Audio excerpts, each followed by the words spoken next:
About almost 13 years ago, it was the first time we were being played there in Toronto. This girl was like this fanatic. We had this contest to meet Backstreet, and I think she We were so excited too. We sit down at dinner. This girl, she was like screaming out the top of her lungs that she won. At the radio station. Yeah. And all of a sudden, so we went with her at the dinner and everything, and we all of a sudden sat down, and she was like, "Oh, so what do you guys, you guys here hanging out?" And like, "Do you guys work with a record company?" I'm like, "No." "Do you guys work with a radio station?" I'm like, "No." And they're like, "Who do you think you're here to see?" And she's like, "Blackstreet." We're like, "Oh my god!" Like, look, I look like somebody told like the next guy down the line. It was like, "Oh my gosh." By the end of the night, she became a fan.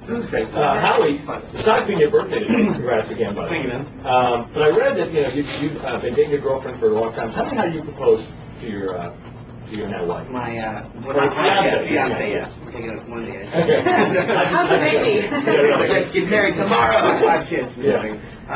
Actually, Lee has been in my life for the past 6 years, and I've never been really one to majorly be public about my private life kind of thing. But we have been together for 6 years, and it's been one of those kind of things that we've been traveling so much and just enjoying life that the 6 years have gone by like that. It wasn't like I was trying to make her wait, until until I'm 45 or something like that years old. But like I said, at the same time, we weren't really rushing things either, and it just felt right. This past year here, things just taking on new chapters of my life and everything moving forward, and I actually proposed to her in front of her family up in New Jersey, and on New Year's Eve. In front of her, she had 40 family and friends. Did they all know? They're only 3 of the people knew. Hardcore. Yeah. Now I'm in the family. I can't get out now. No, you're in. For life. But the father had a good talk with me. All right. We don't discuss it. I proposed that. Actually asked her mother and her father and her grandmother before. Did she cry? She did. She did, and it was funny because Did you? I actually got a little choked up. Oh, I get a little choked up. That's And cool. you know what, honestly, I was more nervous in front of these 40 people than I was in front of, let's say, the 40,000 people. I mean, I couldn't even hardly drink before. They were just all partying. Oh my god, my cheeks were all red. You can see in the pictures and everything. It's funny. Hey, I have another question. Speaking of not talking about your personal business too much, but Luke Pearlman, everyone knows he was an instrumental part in putting so many bands together, late 80s, mid 90s, whatever. Right? The guy was running from the cops all over the world. They finally found him. He owes everybody and his brother money. What happened with that guy? He made, how many hundreds of millions did he make somehow? But then, where did it all go and how did he go off track? What's the deal with that guy? And how much money did you guys lose any money from his shenanigans?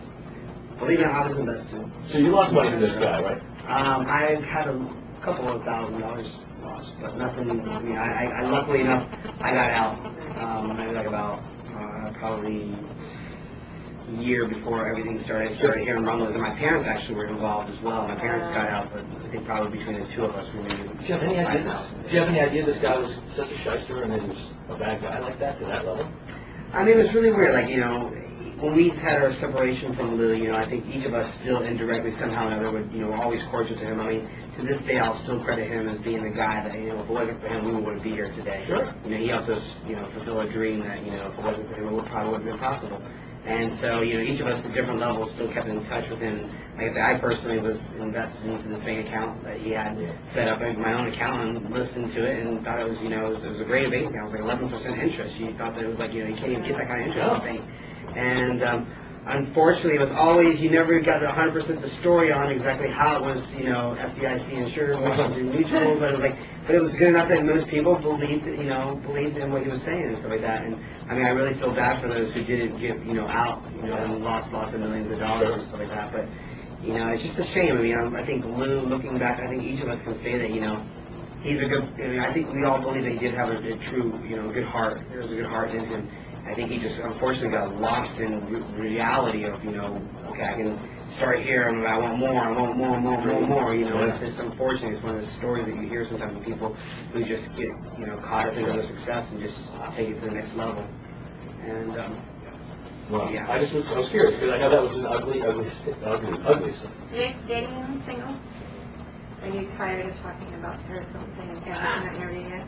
I mean, it's funny, I guess I've answered all the questions, everybody asks the same, but I guess it's also been so long time with you. It feels like it was so long ago, you know, it's almost like I never even dated her. Wow. You know?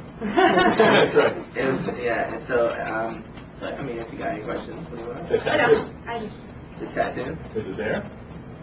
What's her name? Well, you know, and it's funny because, like, no, it used to be right here, and then I put the skull and crossbones over it. Okay. I got And then old half die hard. you. And yeah, it's funny. I remember like so long, like everybody was like, she was like the dynamo. Because look, I'm not gonna get a tattoo of some girl on my body unless she just does it to her body too. Right. I'm sorry, it's not going down like that. Right. I'm not that head over heels. How old were you when you got it? You know. How old were you guys when you got it? I remember it was years ago, three years ago. Yeah. So, but you know, then. She got that So I- too. Yeah, it was on her butt. There you go. I'd rather have my wrist in my butt. yeah. And now every guy has to hang there. Yeah, really. Has Have to see that.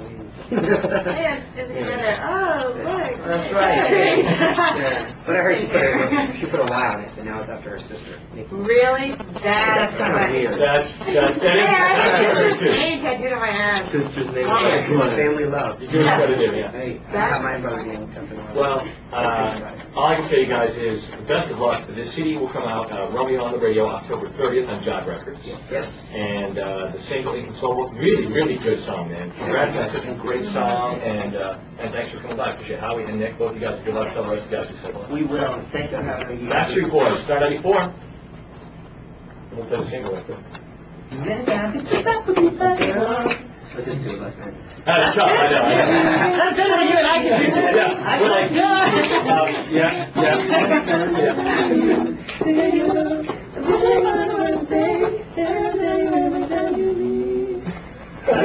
We just did a video. Yeah. That was like the speed that we had to do the video at. Right. For Inconsolable. And we just shot it like what was it, a week ago in Venice.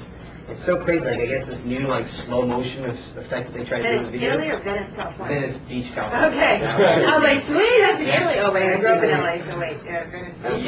But they all, for some reason now, like I think like the last 2 or 3 videos we've done, our songs like so sped up. I'm doing it again. When it finally comes down, It's they weird, slow it dude, down. because then, you know, got all these girls watching, and you're doing like, And you're trying to have like emotion. And you're moving at a really it looks fast better speed. after, Yeah. you know, but not when you're doing it. I promise it's really cool when you watch it on MTV, but right now it's kind of weird. Well, thanks again, you guys, and best of luck, and hopefully next time you're through Atlanta, stop by Star94 again. Yeah. All right. Take it.